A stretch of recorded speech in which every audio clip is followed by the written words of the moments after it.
Olympian, Kat Holmes. Kat, here at the U.S. National Championships, you made it to the final. Now, to get there, you had a super exciting bout over Courtney Hurley. Walk us through that bout and kind of the intensity of it. Yeah, I mean, my last few bouts with Courtney have been really tight. I've never beat her before. So, I went in just knowing that it was going to be like a really physically and mentally intense bout, and it kind of lived up to those expectations. I took an early lead, and then she caught up. And then going into the third period, it was clear that we were just like, all right, let's just take this to overtime. Like, we both know how this is going to go down anyway. So we go into that final period, and so she got priority. So even though we were tied, I was like, okay, I have to be one touch ahead. So, we're going through. She scored a touch, I scored a touch, she scored a touch. I'm like, oh God, it's like 2 seconds left. And I took a deep breath, completely, cleared my head and was like, it doesn't really matter if I don't hit because I have to try to hit anyway. So I just, I was like, I have 2 seconds, I have to just fling myself forward. So I was like, all right, on guard ready fence, off that line, and I kind of felt the 8 parry and just ugh! And I think on my 12th remise, I finally hit it with point. 0.7, I think. 0.7 left on the clock, which is Britta Heidemann showed in the Olympic Games is enough to score 3 touches.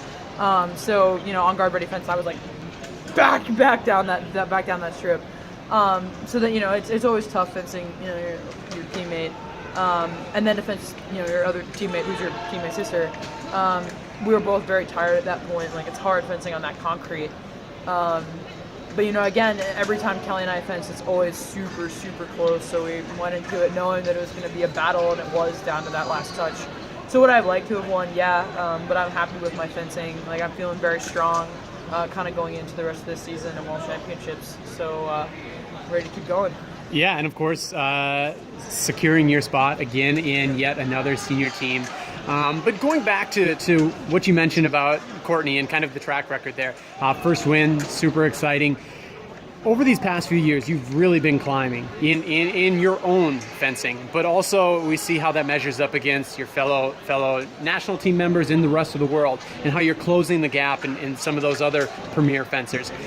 How do you feel in your fencing right now? Yeah, I mean, I feel right now I'm stronger than I've ever been. I've been lifting a lot this season, which is something that I've always done kind of piecemeal, but never super consistently. But we got a new weight train coach at Princeton, which has been awesome. So physically, I'm very strong.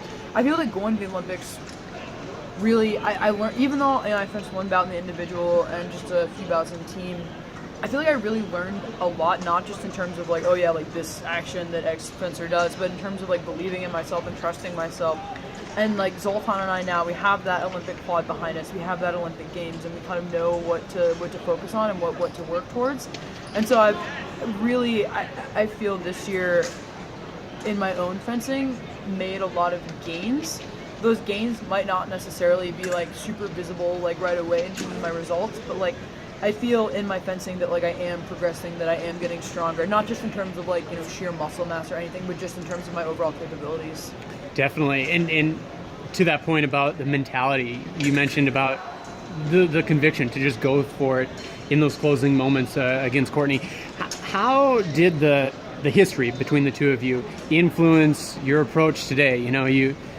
You won your first NAC earlier this year. You have that Olympic experience behind you, and you continue to improve in your consistency and your results. How today were you approaching the bout compared to before? Yeah, I mean, I just knew that I really had to turn up the heat. Courtney is one of the best fencers in the world, so you got to fence like that. You got to move, and so I knew that I had to be really aggressive, had to really use everything I had. And so I was just you got to lay it all out there. And then also, so this is it'll seem like a non sequitur, but it relates back. So at Princeton, your senior year, you have to write a thesis. I'm in the neuroscience department. I do computational modeling and human decision making. So at the Olympic Games, I lost in overtime in both team and individual. But in individual, every touch I scored attacking, and every touch I scored defending.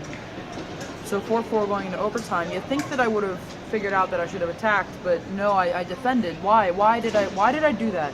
Why did I do that, and is there an optimal action in fencing? So my thesis, I set out to kind of find that. So So I analyzed a lot of fencing bouts and kind of found that, again, I analyzed fencing bouts for NCAA championships. It's a small sample Specifically, size. like women's epee? So I or... looked at men's and women's epee, and I looked only at instances in which the score is tied. So when one fencer doesn't have more incentive than the other to attack or defend, because that just adds complicated, kind of more complications. And I found that 60% of the time attacking the score was only 44% of the time defending the score. So I made a computer game based on those ratios that kind of modulated how risky attacking and defending was. And I had fencers and non-fencers do this task. And I also had them fill out some risk questionnaires to see, like, you know, are fencers and non-fencers more risk-seeking, risk-averse, etc. And it turns out across the different weapons, like epee fencers just do not attack as optimally as they should. They should attack more. Conversely, saber fencers attack way more than you should in epee. Again, I only looked at an epee-based paradigm. So, you know, my overtime, you know, win record used to be around like 65, 67% if you calculate it out. This year, it's been much, much higher. I mean, at Ivy championships and NCAA championships, I combined 11 overtime bouts and I only dropped 1. And it's kind of using this research that I have, you know, from my thesis from neuroscience to kind of, you know, add that, you know, to my fencing. So not only do I have this conviction in my own actions, but then I have the statistical evidence that's kind of backing everything up. All right, bringing science to the mix. Sounds like we're going to sounds like we're going to see a lot more attacking from Kat Holmes. All right, Kat. Well, big congrats today on your first U.S. Nationals final, right? Yes. Congratulations then. Anything else? Good for now. All right, thanks. Yeah.